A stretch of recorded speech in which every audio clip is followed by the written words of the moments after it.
Welcome, Karen. It's a pleasure to have you here today. Thank you, Perul. It's very brilliant of you to invite me on. Well, I've been looking forward to this conversation because we are going to talk about something so important. We are going to talk about letting go of fears. We are going to talk about resolving conflict, two things that every human being can learn and benefit from. So, we are going to get into the topic that we have chosen for today, Karen, but I am really curious to understand a bit about you. So, tell us, Karen, what is your story?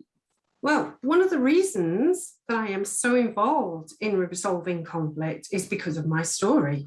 So it's very apt. I was a child that grew up in a family where, to be honest, I don't think my parents were ready to have children, but they had four of us. And all I remember is arguments, battles. Being the eldest, I was the person who became the negotiator, but also the scapegoat, which is like you're giving, but then you're not getting any reward. And one of the things I learned by the time I think I was 13 is that no matter what is going on, no one's ever going to thank you. That's what I learned. It was a thankless task. So I tried to intervene, I tried to help, but in the end, what I did was just protect my siblings. That became my prime role. I became the protector.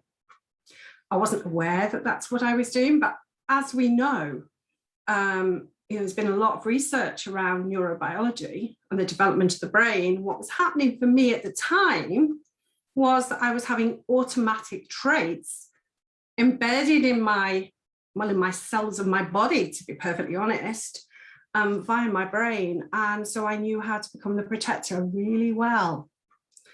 And my story really is about going from that pain and that fear, because I was afraid for a lot of my life,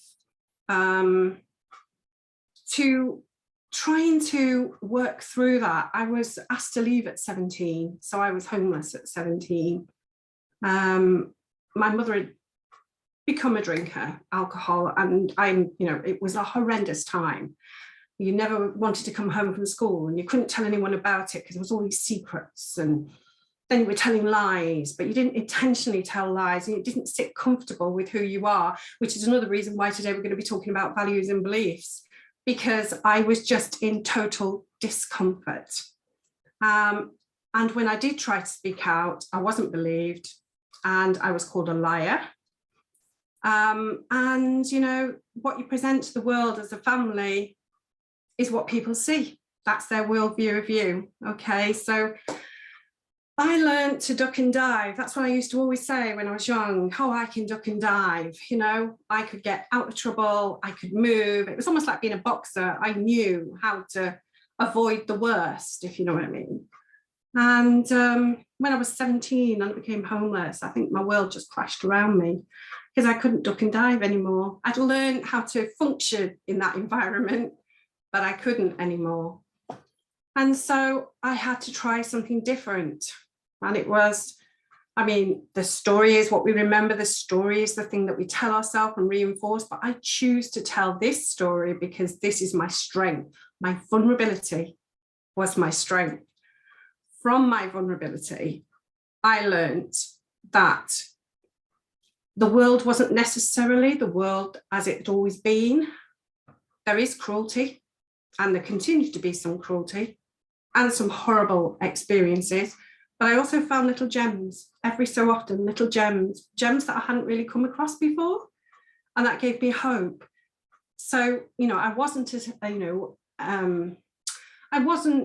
how do I put this, unable to research and read around things. I've always been a bit of a bookworm. And funnily enough, stories is where I escaped to. So writing and poetry was my distraction. It's how I coped. It's my coping mechanism. So I decided to research around this subject. So I think I started researching around this subject, to be perfectly honest, at 17. How to reduce fear, how to manage conflict. And I'm not just talking about external conflict, I'm talking about internal conflict. So for me, and this is why everything I do now, because I moved into, after I'd got married, into working in community work. So I worked with vulnerable people. I saw episodes of what my life had been being played out for other people, the whole drama, the whole thing. And so I knew I had this innate understanding of where to go in, how to manage it, what to say, when to stand back, when to ask those questions that seem like they're impossible to answer, but plant a seed, if you know what I mean. And I became very good at it. So anyway, I ended up in the probation service, working in the criminal justice system. And I found that I'd found my home. To be perfectly honest, nothing anyone ever said or did and tried to do ever shocked me. And I would often just step back, let them get on with it and say, so how does that feel for you? And they were like, what do you mean? And they really didn't understand what I was saying. But it made me very good at what I did. So I was trained in CBT. I did cognitive behavioural treatment programs, working with people who had substance abuse issues, people who had got into what you call smaller crime, petty crime, into middling crime, hadn't actually got to the big stuff yet, but it was about prevention. And what I learned is prevention is so important, and it's about reaching people before they get to that bit. So my story basically is tied up, my personal story, in what I do for other people and what I have done for other people. I worked in that area for quite a long time, and then I moved over to victim liaison, and I became more involved in domestic abuse, sex crimes, all those kind of things. And again, all my experience, I would say it was my wisdom, my wiseness, but I call it that now, but I didn't then, because I'd had those experiences. It again gave me that intuition of when to take that step and when not to take that step. And I learned the importance of really listening to somebody. And I'm going to be talking about that as we do our talk later, because it's so important, because we all think we listen, but the question is, do we really? I'm trying to think where I can go with this story, because my story is all about from vulnerability to strength. I lived in fear. I knew fear. My limbic system was ringing like a bell every day for years. Now I've taught myself how to manage that and to enter calm. And again, I will be talking about that. There's a lot about my story that's involved in the talk I'm going to give today, and I don't want to give too much away. But the truth is, what I'm going to say to everybody is, whatever your story is, okay, I think Leslie said something like this last week, you can change it. It doesn't have to go on play, repeat, play, repeat, play, repeat. You do have that power. I had that power. I have that power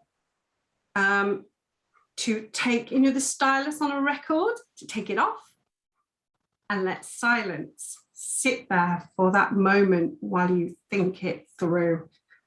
Because again, just like listening, we think through our problems and how we're going to solve them. But my question is, do we? Do we really? Mm. And so a lot of what I do in the work that I'm doing now is to help people to go deeper. It isn't about the breadth, it's about the depth.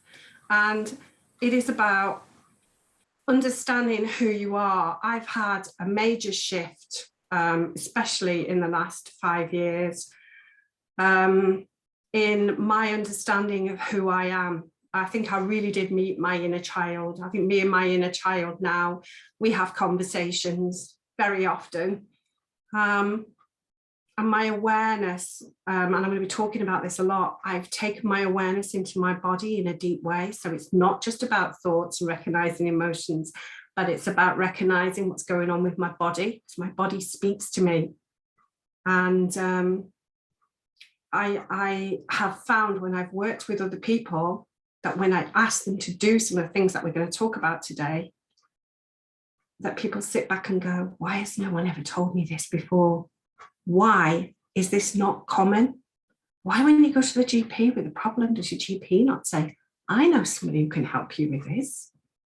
And so I'm developing. I mean, my story is I grow and I grow and I develop and I develop. And I pick up information and I see where it takes me. And then I'll go down another path.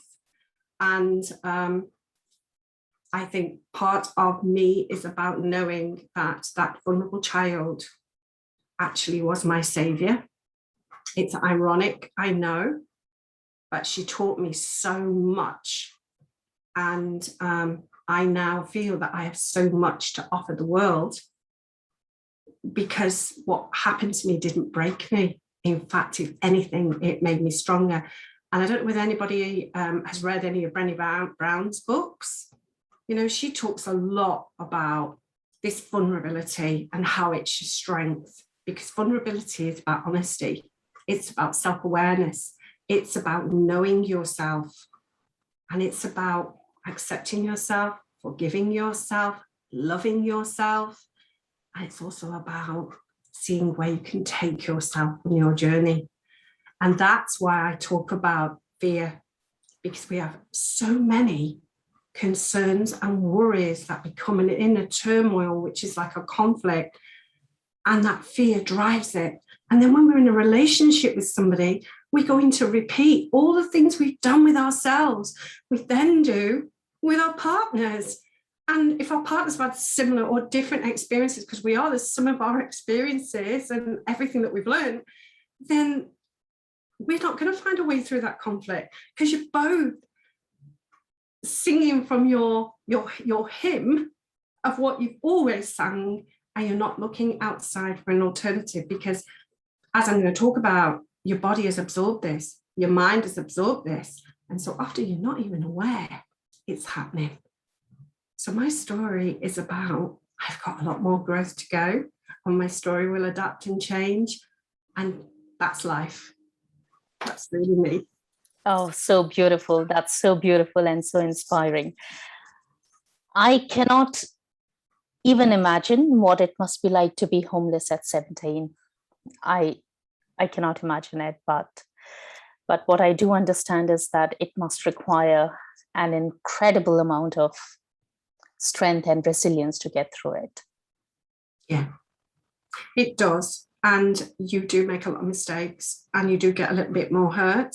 Yeah. But as I've said, it's about your perspective, and it really is about what you value. And if you have some understanding of who you are, and I think I did, because I'd seen the pain and suffering and what happens when a couple just can't interact, and everybody in the family gets pulled in. And it's a bit like a whirlpool, and the only place is downwards, if you know what I mean. Yeah. And yeah. And so when I was walking the streets, basically, I came across somebody who knew somebody who would offer me their sofa for a few nights. So I don't really remember the Department of Health and Social Security back in those days. Well, that's where I ended up, in a queuing system, sitting there talking about being estranged from my family. And that was the most weirdest. I know we say our memories are a bit, fluxed when we come to talk about. I will always remember that conversation. It's part of who I am. And having to say that I'm estranged from my family, and that I don't have a family, especially when you come from a large family, and it's quite traumatic. And I can even feel tears coming to my eyes now, Yeah. And I've dealt with this and I know this, but I remember sitting there, 17 years of age, not knowing what was going to become of me, having no certainty whatsoever, and trying to tell myself little stories about how I was tough enough to know how to get through this, and it was all going to work for me, but secretly being so scared. And my limbic system was going berserk. I wanted to run, then I wanted to freeze. And I was angry, so there was an element of fight. And I was just running through this montage of my limbic system ringing all those bells. And then I ended up in a shared house with a room. And that's a whole other story. But all I can say about that is you have to be careful about who you trust. And I think I was very naive. Yeah. Learning who to trust is a big life lesson, isn't it? It is, because that wolf in sheep's clothing, as they used to say. Yeah, they're very good when they're wolves to present themselves as sheep. And because you are young and you are, I know you're not worldly. I wasn't worldly. I hadn't been out in the world. You wanted to believe that there were kind people, and those kind people hurt you. And the people who you thought, here's the irony, the people who you thought were going to hurt you in this house, there were drugs being sold by somebody in one of the rooms. Okay, so all these weird people were turning up, you know, and like, I had never been in this world. And I can just remember being so scared. And yet the lady who was involved in that had a conversation with me in the shared kitchen one day, because she noticed I was like a scared rabbit. When everyone was in the kitchen, I ran. And I was taking food up to my room, and I had like, you know, little bits of things. So I wasn't really cooking because I didn't dare come down and do any food, you know. And we all had like a little part of a cupboard for our food. And literally, I wouldn't eat until I knew the place was empty, you know. And she noticed it, and we had this conversation. I have to say to you, she got me, and she asked me some questions, and I'm like sat there thinking, oh, because you're the one I thought I was going to be afraid of, you know, you and your son, because it was actually her son she was there with. And I wasn't. And I realized that the people who I thought I shouldn't be afraid of made me afraid, because they used my vulnerability and my weaknesses against me, if you know what I mean. Yeah. I must have looked like some little fawn or something with big doughy eyes, you know, going, please be my friend. Yeah. So yeah, but it was tough. But and at the time, if you'd have said anything to me, I'd have said, I never want to go through this again, and I don't want to go through it again. But what it did do for me is, when I went into the criminal justice system, you know, some people would have probably, by some others, have been as scary, but I learned that sometimes the most scary people are actually not. And so I learned to have like a radar of trying to understand who was the scary person as I grew. And I learned to ask questions and become curious.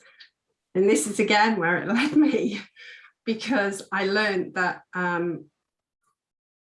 it is no different than when you're in your family home. I mean, I know your family is supposed to trust them and stuff, but you duck and dive. You just have to learn a different duck and dive. And I started to get good at that then. And then I started to get confident. And then I started to keep notes of different things. So it helped me to look back at myself and see how much I'd gone from there to here. And I grew, I did grow, I grew. And I think that's part of why now I have an automatic growth cell inside me somewhere that just goes, ding dong, you need to know more about this, you need to grow and develop. Yeah. So you actually took all the fear and conflict from your life and turned it around. First turned your life around, and you have been helping people since. Yeah. How amazing is that? I think I have to be careful to actually know that I'm putting myself first.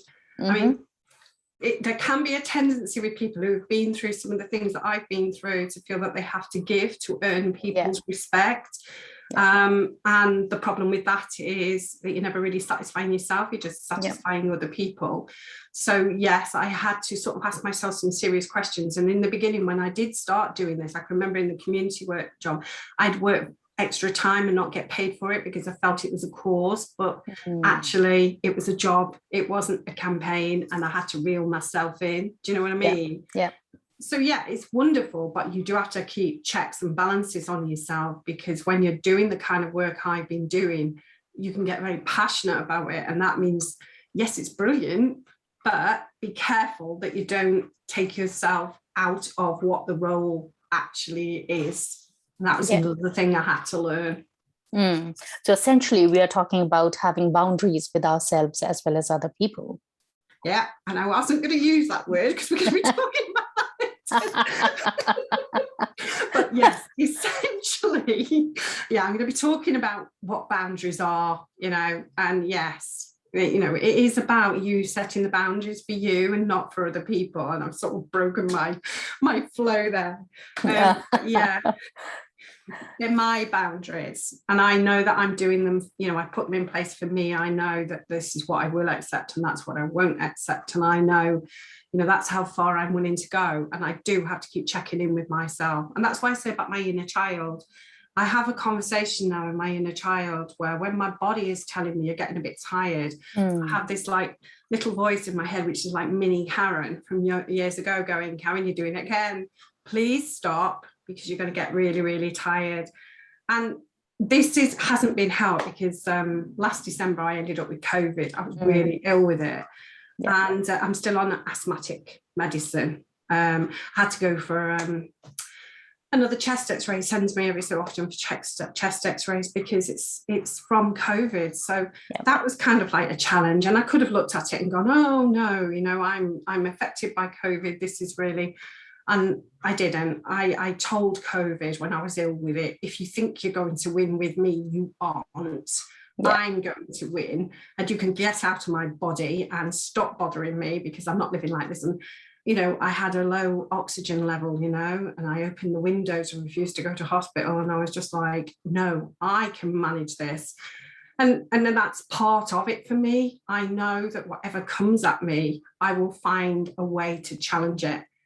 And, you know, it's like, I had a conversation with my husband years ago, you know, about the armour I wore, because that was the problem for him, was the armour.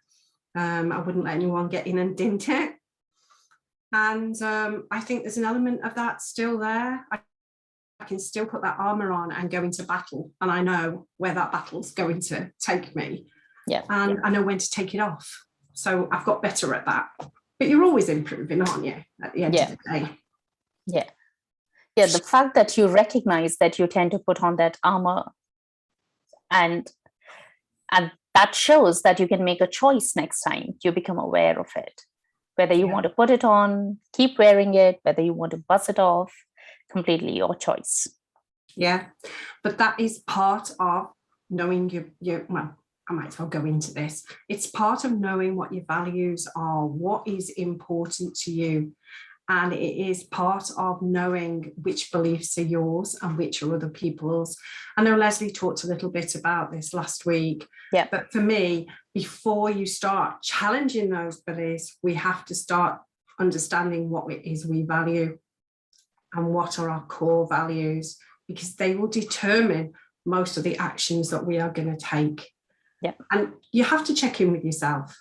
You know, I can remember I had a group once, and you know, I was talking in with, you know, do you regularly check in with yourself? They're like looking at me as if to say, you nuts.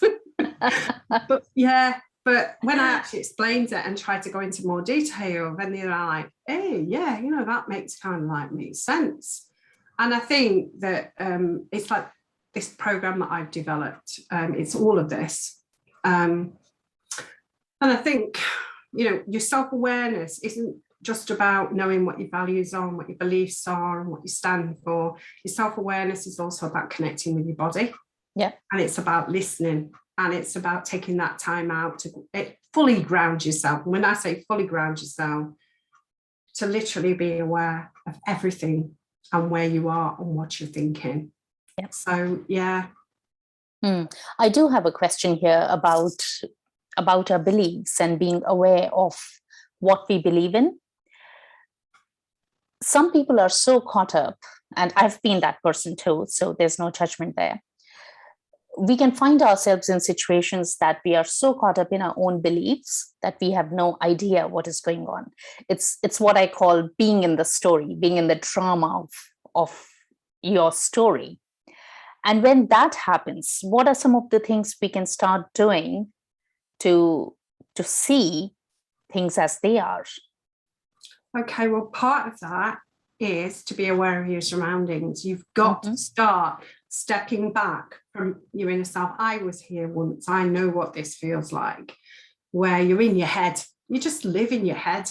You jump from a thought to an emotion and back to a thought, and you think you are your thoughts, but you're not. Your thoughts can lie to you. That's your brain, and this overthinking that we do can become so habitual that we just literally don't even become aware of the people that we live with, where we live, our surroundings outside. And so when we get into that situation, you've got to understand and recognize it first of all. So what I would say is, I mean, I started this way. One of the things I started to do every evening when I went to bed, I had a notepad. And what I used to do was write 3 things from the day that I had noticed. It doesn't have to be a full journal. You can do proper journaling if you want. And those 3 things then, if they were bothering me, I would then look at them and I would go, okay, those are the 3 things that are bothering me. Tomorrow, can I take an action on any of those 3 things that will change my situation? Because we are talking about situation here. A lot of those thoughts and those emotions are about a situation, whether that's to do with your children, to do with your relationship, to do with work. Is your car playing up? Has it let you down on the motorway? Anything like that is a situation, okay? And so you ask yourself some questions. You get curious about why this is bothering you, okay? And I would always say, write down your answers, okay? Like a brain dump kind of thing, just get it down as fast as you can. Don't judge it. Don't question it. Just let the brain flow, okay? And then take a look at it and reflect, okay? So then it's about saying, well, okay, all this is written down. What are the things that I can do tomorrow? Is there anything that can wait till next week? And then I'd make a note to yourself. This is what I'm going to do tomorrow, A, B. This is what I'm going to do on Saturday, if that's the next time you've got some time to deal with it. And this is what I'm going to do next Tuesday. And what that is, you made a contract with yourself, okay? Which has taken you away from those deep, deep thoughts into something that is rational and straightforward. But then ask yourself, okay, I've written that down. How do I feel about that? Because our brain takes information from our limbic system. Our frontal cortex takes information from our limbic system. And there's a book called The Chimp Paradox. I have forgotten who wrote it, but I remember reading this. Okay, so if that's something you want to look up on Amazon, anybody, take a look at it. And what that's about is the chimp is the limbic system. It's the part of the brain that is the brain that we had when we were first created. Okay, it's primitive. Okay, and it is just about survival, to be perfectly honest. And then as we've developed and evolved, our brain has become more capable because we have become social creatures, we have evolved. And so our brain needed to adapt so that we could survive in a better way, but also become social animals and communicate and be creative because we had to survive. And so those emotions, that limbic system has a habit of prodding that frontal cortex, that brain, and going, no, you can't do that because you're feeling a bit angry at the moment, so don't do it. No, you've got to live with your anger. And you have to be very aware that some strong emotions like anger or sadness, so maybe you're grieving, okay, can prompt you to defer any of those things that you've written down and can get in the way of you moving forward. You have to learn to talk to that part of your brain, and I'm very good at this. I say, thank you for pointing that out to me. It's really good that you have, and I've made a note of it. But right now, this is more important for me. So it's okay. Thank you. Goodbye. And I talk to myself. And when I do it in the supermarket, I tell you now, I get some really weird looks. I am very good at talking to myself. But because I don't care about what other people are thinking about me, because I know that my vulnerability is my strength, I smile sweetly at them and sometimes say, hello. Oh, I love that. Because I know me and I care for me. And if I need to do that, I don't care what you think. I'm doing it. It's harming nobody. And if you're worried that maybe, I'm going to attack you or something, you can always move away. Yeah. And there you have given us such a beautiful example of setting up boundaries with ourselves. You know what is right for you, and you go and do it. Yeah. You know, when your brain starts taking over and you ask it to just shut up. Yeah. But often we don't do that. And it depends on our emotional state. Sometimes, I mean, you talked about, you know, being in your head or you're thinking. I also know that emotions can put you in a similar place, especially if you've had a situation where you've experienced something traumatic or worrying, or, you know, maybe, you know, you're not able to pay your bills, or maybe you're going to lose your house. And so you've not only got your thoughts, but you've got all the emotions that go with that. And it's scary. And you don't feel that you can take control. And it really is, you know, it's about having those conversations with yourself, but it's also about sharing with other people. If there's someone you trust, and I use the word trust here, because this is about somebody who puts you first, not themselves, when they're with you and communicating with you. Okay, if there's somebody who can give you that space and will really listen. And if you remember earlier, I said, we say we listen, but we don't really, because when we are not really listening, what we're doing is listening to that chatter in our head, or we're thinking about what we're having for tea, or we're thinking about something that happened to us the night before. And we may be sitting there with somebody, and we may even feedback that we've heard something they've said. Oh, yes, that sounds terrible. Oh, when you said so-and-so, that sounded awful. But then you switch off and you've missed an important point because you've gone somewhere else. And then that person sits there and waits. I don't know if anyone has ever been in this situation. I've seen this happen. And they sit there and wait for your response. And you're just sitting there thinking, oh, what have I missed? And you have just let that person down. So before somebody offers that support to somebody, they also need to check in with themselves. And this is why I talk about this a lot. If you're going to offer time to somebody, it's a commitment, it's a responsibility. And you need any baggage or stuff that's going on with you, you need to just park it for a bit. You need to, even if you do a list thing that I've just mentioned, so that you've got it all written out there, you know what you're going to do with it before you help somebody else. Because when we're really listening, we tune in. We don't just tune in with our ears, we tune in with our brain and with our body. And we explain and demonstrate that we're tuning in, because we lean into somebody. We might lean out, we mirror somebody, so we copy what they're doing. We don't know we're doing this, but when you're really listening, you're actually copying. So if somebody does that, you'll find that maybe you do that. And yeah, it's natural. It's what we humans do to really connect. Okay, and you will hear me talk about this, communicate for connection. And it is about having that confidence to do that. Because if you've got other stuff going on, do you feel able? You know, you might be willing, but are you able to actually really help that person? And, you know, it's a lot better to say, actually, I really do care for you, you know, but right now I have something big going on. I just don't feel able to give you everything that you need. Is there anybody else that could support you? And there's nothing wrong with that, because that's honesty. And this is another one of my values, honesty. Yeah. I'd rather somebody say no to me than say yes and let me down. Yep. So, you know. Yep. That makes so much sense. Yeah. So ask yourself, can you really listen? And do you know what listening is?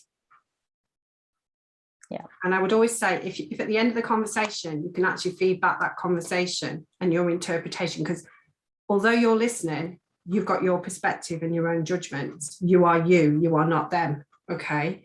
And two people can experience the same situation and come away with different beliefs and memories from that same situation. Yeah. So it is about being aware of that, but it's also about being aware that when you if you can feedback to the other person, what are their concerns, what it is they want, and what they've asked of you, then you've done a damn good job.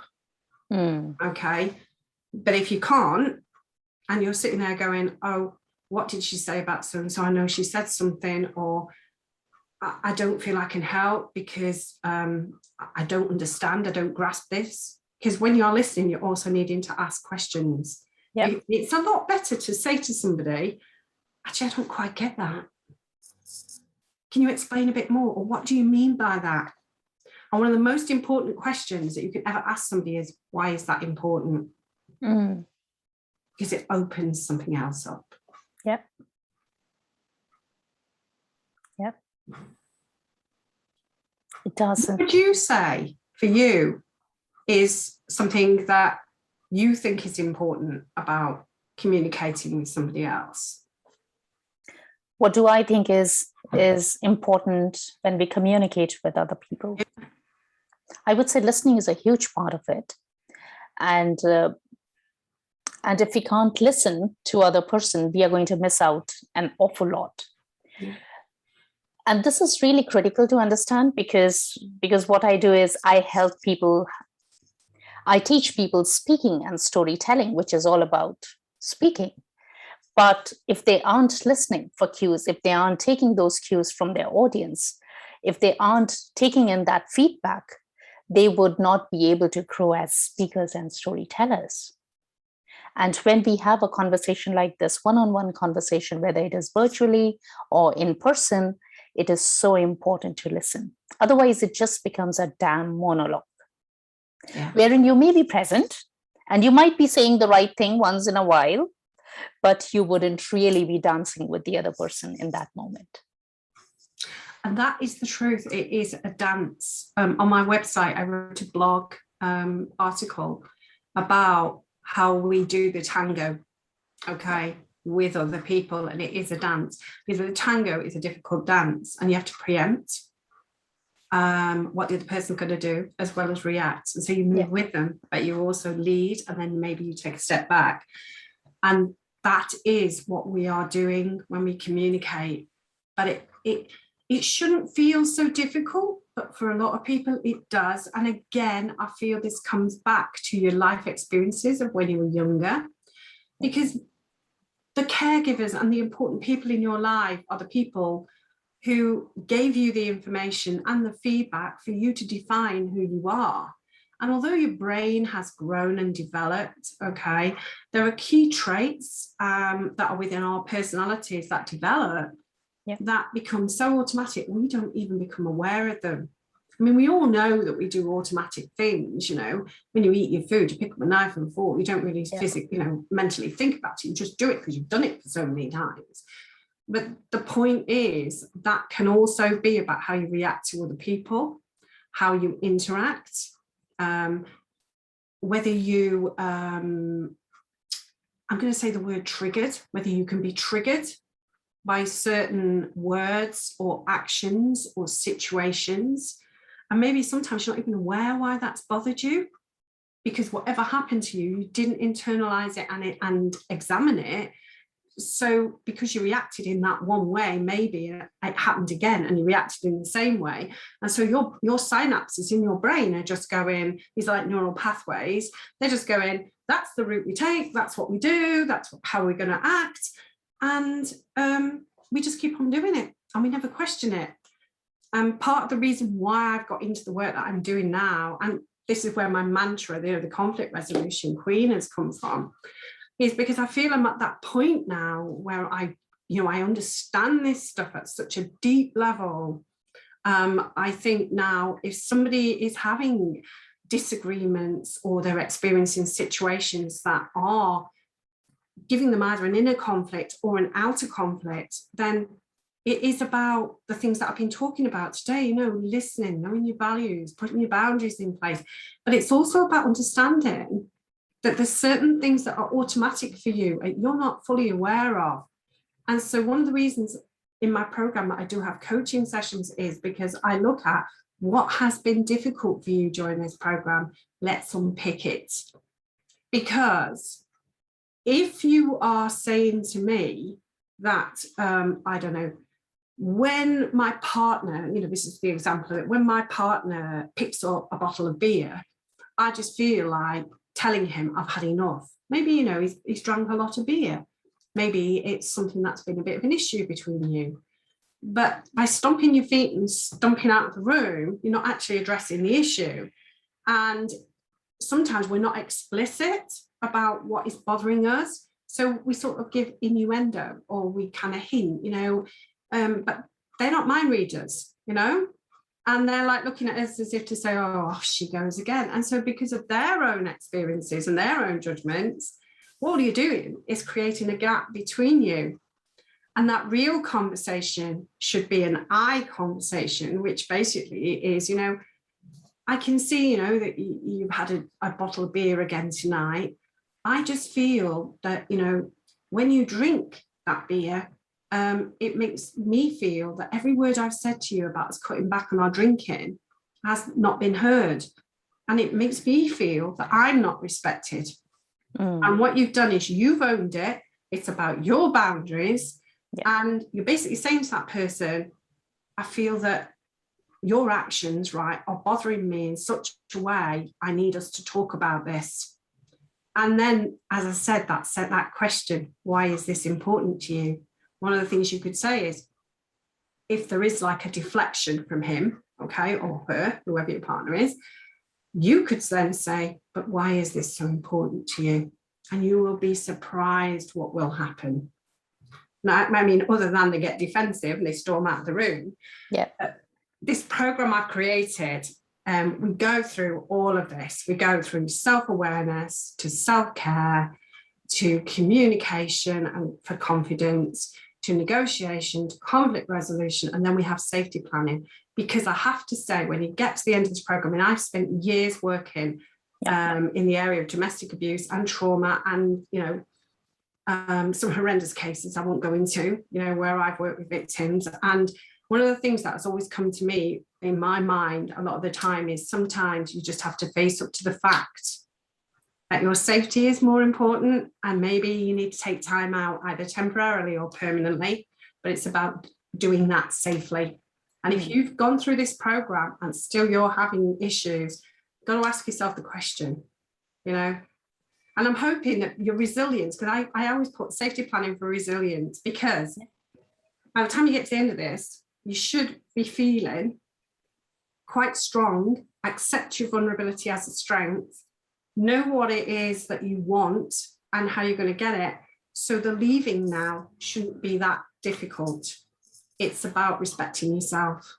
And that's why I put that in as the last module.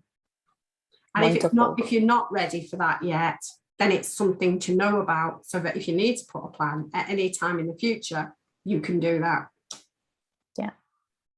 Yeah, I've noticed how leaning into your vulnerability and using it as your strength is a constant theme in what you have been saying, because the example that you just shared with us, the beer example, essentially what this person is doing is they are owning up their own vulnerability when they say, look, this is bothering me and I know this is triggering me. And so instead of putting the focus on other person, they are bringing it back to themselves. Yeah. And how vulnerable is that? Because so many people wouldn't want to do that, because it doesn't make them in control anymore, does it? Well, it does. I think it makes you more in control. Yes. This is my learning, that actually, when you can say something like that, you are looking after yourself, you're in control of yourself, you're respecting yourself.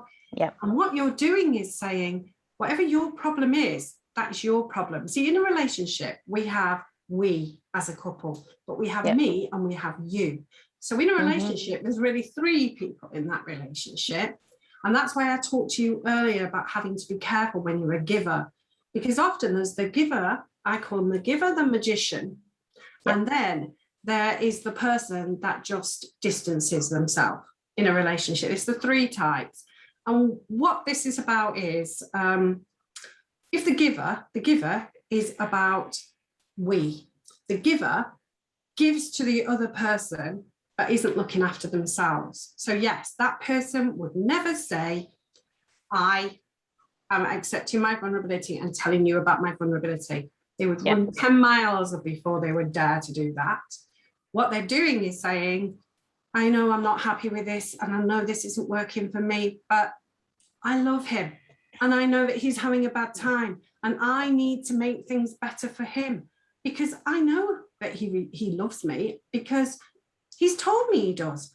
And so that action is about me trying to help him to deal with that action. So you've taken ownership for something that really isn't yours to own.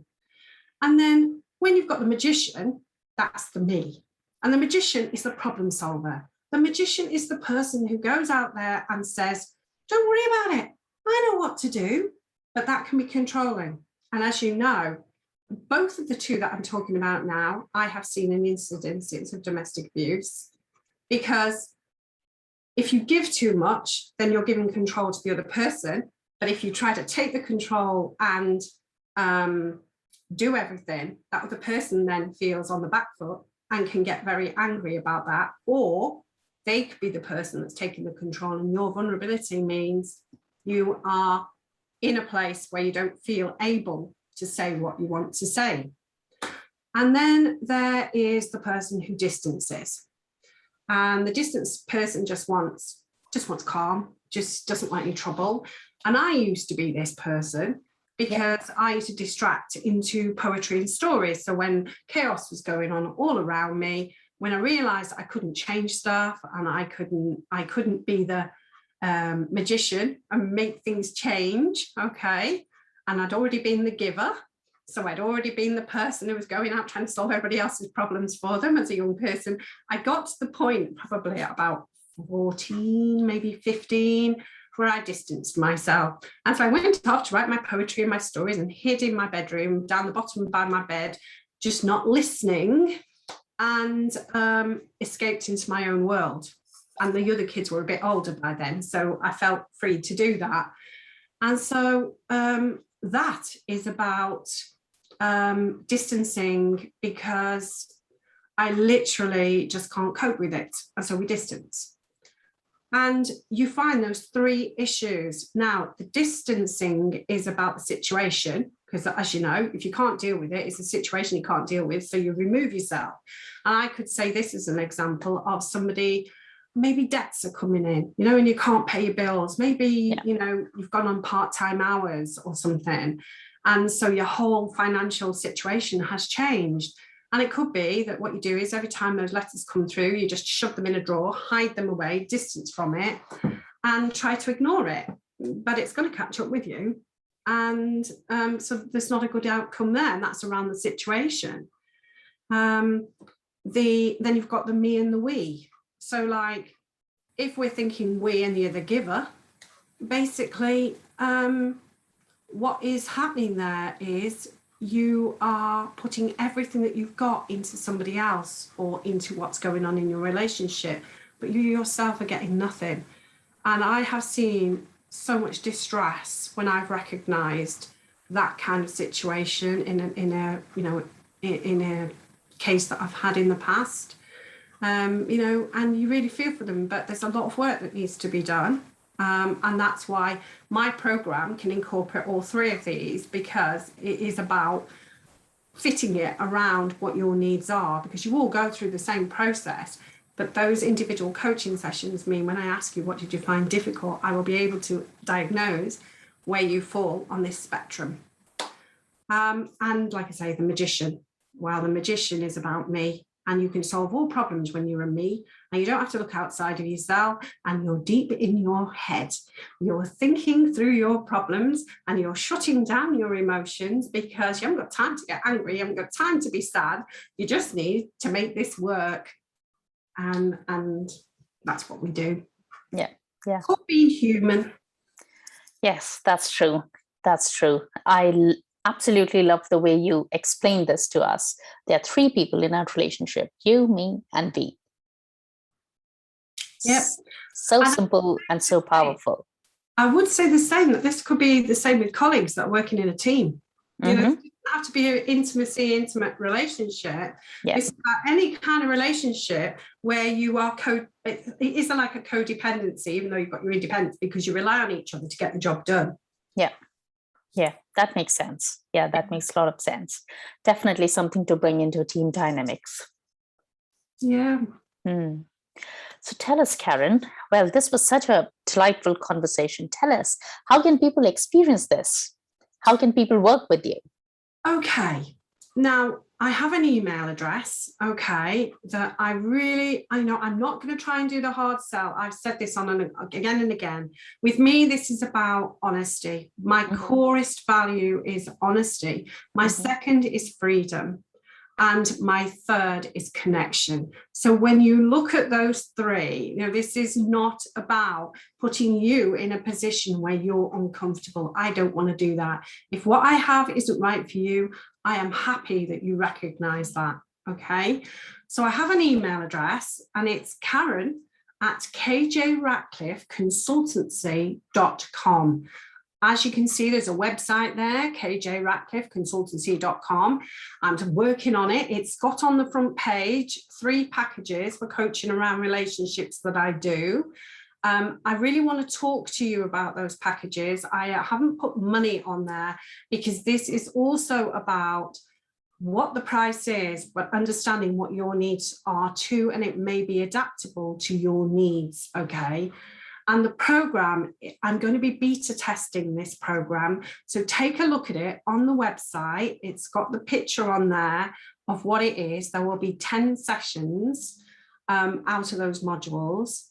And if you have any questions, please just email me. Honestly, I am doing this, at the end of the day, because I have experienced quite a lot of this fear, okay?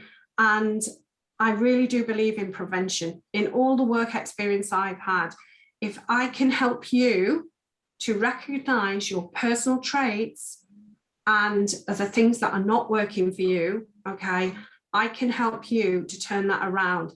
No relationship needs to develop into one which becomes very toxic. Yeah. It doesn't have to get there. Honestly, and let me tell you something, I've seen this happen. When one person comes to me for help and I help one person, because you start to change, that often feeds into your relationship. Your partner starts to see you changing. So you can make things a lot better just by taking that first step. If you also want to talk to me, I'm on Facebook. You can find Karen Ratcliffe on Facebook and KJ Ratcliffe Consultancy on Facebook, and Karen Ratcliffe Coach, I'm on Instagram. But please, if you want to talk to me, email me. We can have a conversation. I am not about hard sell. Wonderful.